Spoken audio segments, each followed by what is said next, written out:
write you letters that explain the way I'm thinking now. La literatura sin el vuelo de la imaginación se me queda grávida, pesada, aplastante, pero la evadida completamente y desmayada en una nube en la luz del crepúsculo le falta abrazo, le falta tacto.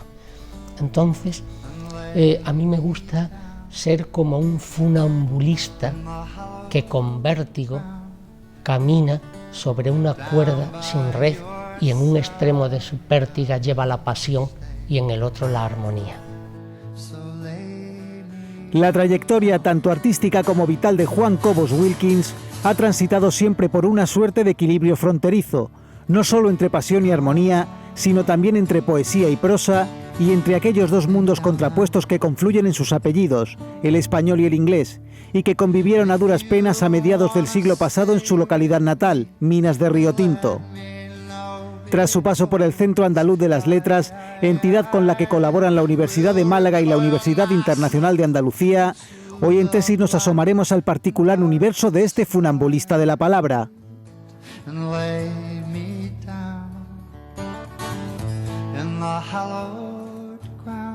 Afortunadamente en mi casa había libros, una casa en la que se leía.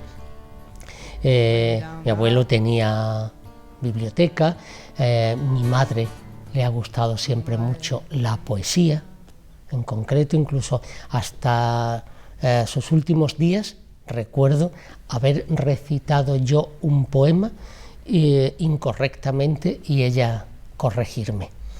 Entonces sí, les gustaba leer, le gustaba la poesía en concreto y además tenía, que he nombrado a mi abuelo, he nombrado a mi madre, a mi padre, pero además tuve la suerte de estar rodeado de algunas personas que me contaban historias. Por ejemplo, además de mi madre, mi tía Angelina, fundamentalmente, mi tía Angelina fabulaba, inventaba historias y me contaba cosas extraordinarias. Y las tatas que habían en casa, pues también. Y a mí me ha importado mucho la tradición oral. Cuando alguna vez me han dicho, elige un libro ideal para una biblioteca, he dicho, pues no está escrito, no son palabras impresas en papel, sino los cuentos, las historias que me contaban de niño. Y ahí se produjo una mezcla que creo que tiene bastante que ver con mi literatura. Mi tía Angelina me contaba historias mágicas de seres feéricos, muy como de cuentos de hadas victorianos, ¿no? Con las hadas, los gnomos, la magia. Y las tatas me contaban historias más terrenas, más cercanas a la naturaleza, en la que el miedo, por ejemplo, venía del lobo, del sacamantecas, y esa mezcla de lo mágico, de lo maravilloso con lo real, creo que ha sido fundamental para que se amasara en mí una cierta levadura de la literatura, porque a mí me interesa la literatura de quien tiene los pies sobre la tierra. Ahora bien, los pies descalzos y con ojos abiertos en la planta de los pies, para no quedarte en la superficie terrena. Lo primero, para que la tierra te toque sin zapatos, descalzo, pero con esos ojos abiertos para pasar el primer estrato y el segundo y el tercero, para llegar al fondo. Pero al mismo tiempo que el pie descalzo pisa el suelo, me interesa alzar la mano y que en el dedo corazón, como una alianza, se te ponga un anillo de Saturno. Es decir, el vuelo de la imaginación. I give her all my love, that's all I do. La fuerza del paisaje de Río Tinto es dramática. Los colores de la tierra están en una paleta que puede parecer imposible. Están los violetas, están los rojos. El azufre amarillo sale de la tierra y después, junto con esa oquedad inmensa, ese anfiteatro hecho para que luchen los cíclopes, el escenario natural perfecto para los círculos de la Divina Comedia de Dante, junto con todo eso, un río rojo que yo creía de niño que nacía de la garganta degollada de Santa Bárbara. Y además un barrio victoriano, perfectamente conservado y separado del resto del pueblo por un muro de piedra.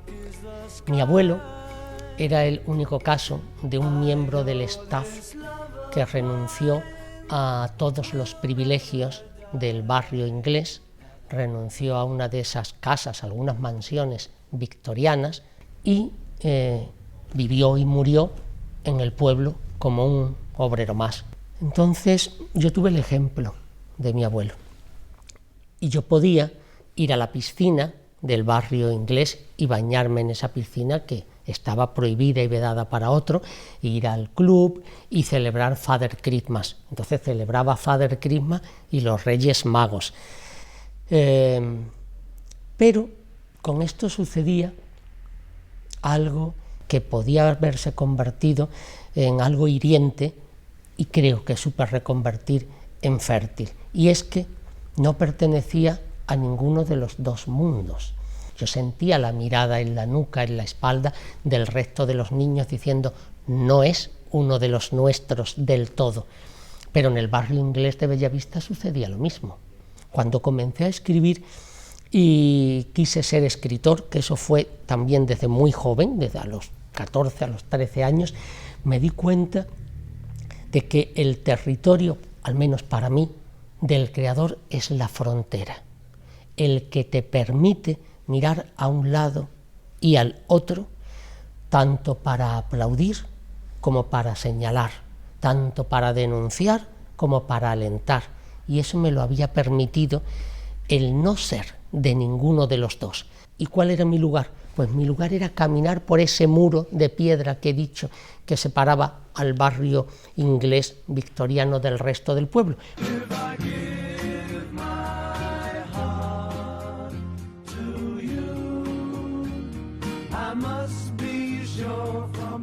La literatura, cuando es verdad y es belleza, cuando es honda, cuando es profunda, cuando emociona, cuando conmueve, cuando nos coge por la solapa y nos zarandea y nos ordena y nos desordena, cuando nos echa el brazo por el hombro como un amigo, cuando nos alienta y cuando nos llama al orden, ya está cumpliendo una misión. Es todo eso. Es decir, si es la palabra no usada en vano, y no debe jamás usarse la palabra en vano, está cumpliendo todas esas funciones.